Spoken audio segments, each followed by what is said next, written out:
দিল্লি হাইকোর্টের বিচারপতি যশবন্ত বর্মার বাড়ি বাংলো থেকে উদ্ধার হওয়া টাকার তদন্তে 3 সদস্যের তদন্ত কমিটি গঠন করে দিয়েছে সুপ্রিম কোর্ট। এই 3 জন বিচারপতি কিভাবে তদন্ত এগোচ্ছেন আমরা জানবো। নয়াদিল্লি থেকে রয়েছেন আমাদের প্রতিনিধি মৈত্রেয়ী। এই 3 বিচারপতিকে নিয়ে যে তদন্ত কমিটি সুপ্রিম কোর্ট গড়ে দিয়েছে তারা কিভাবে কাজ করছেন? দেখো, এই 3 বিচারপতি যে তদন্ত কমিটি গঠন হয়েছে, 3 বিচারপতি বিভিন্ন দিক তারা খতিয়ে দেখবেন।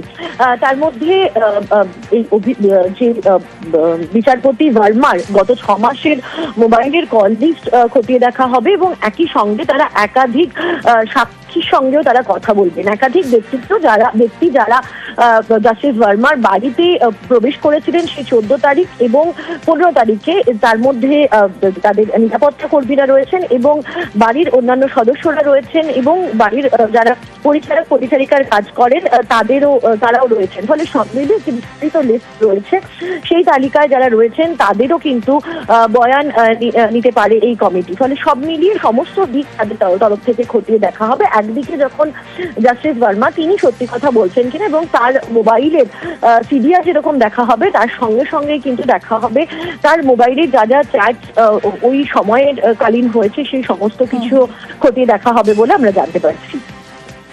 সঙ্গে থাকো মৈত্রেয়ী।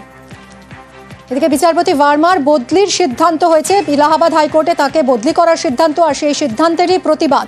এলাহাবাদ হাইকোর্টে বদলি বিচারপতি ভার্মার বদলির প্রতিবাদ হাইকোর্টের বার অ্যাসোসিয়েশনের। অনির্দিষ্টকাল কর্মবিরতিতে বার অ্যাসোসিয়েশন। মৈত্রীর থেকে আরো ডিটেলে জানবো। মৈত্রেয়ী, এলাহাবাদ হাইকোর্টের বার অ্যাসোসিয়েশন কোনোভাবেই চায় না যে জাস্টিস ভার্মা তিনি যাতে এলাহাবাদ হাইকোর্টে জয়েন করতে পারেন এবং তারা বলছেন যে no court is dumping ground. তাহলে এক্ষেত্রে কি এই বদলি থমকে রয়েছে? দেখো, একেবারেই, কারণ এখনো পর্যন্ত যে আন্দোলন শুরু হয়েছে আমরা দেখেছিলাম যে 20 তারিখ কলেজিয়ামের প্রথম বৈঠকের পর যখন এলাহাবাদ হাইকোর্টে অর্থাৎ জাস্টিস ভার্মার যে পুরনো কোর্ট অর্থাৎ এলাহাবাদ হাইকোর্ট সেখানেই তাকে ফিরিয়ে দেওয়ার সিদ্ধান্ত নেওয়া হয়েছিল কলেজিয়ামের বৈঠকে, সেই সিদ্ধান্তকেই কিন্তু পুনর্বহাল করা হয় 24 তারিখ অর্থাৎ গতকালের বৈঠকে।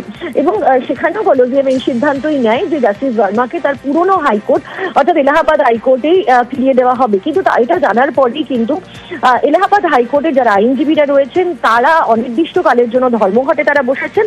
ফলে কোথাও একটা গিয়ে বিচারপতি ভার্মার এলাহাবাদ হাইকোর্টে যাওয়া এবং সেখানে কাজে যোগ দেওয়ার ক্ষেত্রে কিছুটা হলে জটিলতা তৈরি হয়েছে। তবে যেটা মনে করা হচ্ছে যে যেহেতু কলেজিয়ামের সিদ্ধান্তই চূড়ান্ত সিদ্ধান্ত বলে ধরা হয়, সেক্ষেত্রে দাঁড়িয়ে এলাহাবাদ হাইকোর্টে জাস্টিস ভার্মা হয়তো ফিরে যাবেন। কিন্তু সেক্ষেত্রে দাঁড়িয়ে তিনি কাজে কতটা যোগ দিতে পারবেন এবং তার নিয়মিত যে বিচারপতির যে সমস্ত কাজকর্ম রয়েছে সেগুলো তিনি কতটা করতে পারবেন সে বিষয়ে কিন্তু এখনো কোনো চূড়ান্ত সিদ্ধান্ত হয়নি। এবং খুব স্বাভাবিকভাবে আইনজীবীদের তরফ থেকেও যে একটা ঘোরতর বিরোধ হবে তা এখন থেকেই কিন্তু বোঝা যাচ্ছে, তার কারণ আইনজীবীরা ইতিমধ্যেই আন্দোলনে বসে পড়েছেন। ধন্যবাদ মৈত্রেয়ী। हमारी ये लड़ाई इसलिए हो रही है कि मेरे यहाँ जो हार्ड वर्किंग ऑनेस्ट जजेस हैं आज उनकी छवि खतरे में पड़ी हुई है। इलाहाबाद हाईकोर्ट को डंपिंग ग्राउंड समझ लिया है, उसका डिफेक्ट रिमूव करने का प्रयास होना चाहिए। उसमें फर्दर डिफेक्टिव लोगों को आप डालेंगे तो सिस्टम कोलैप्स कर जाए। अगर परमिशन इनको ग्रांट कर दी जाती है सीबीआई को और ईडी को, तो ईडी और सीबीआई पर हिंदुस्तान की आम जनता का भरोसा है, लोकल पुलिस पर नहीं।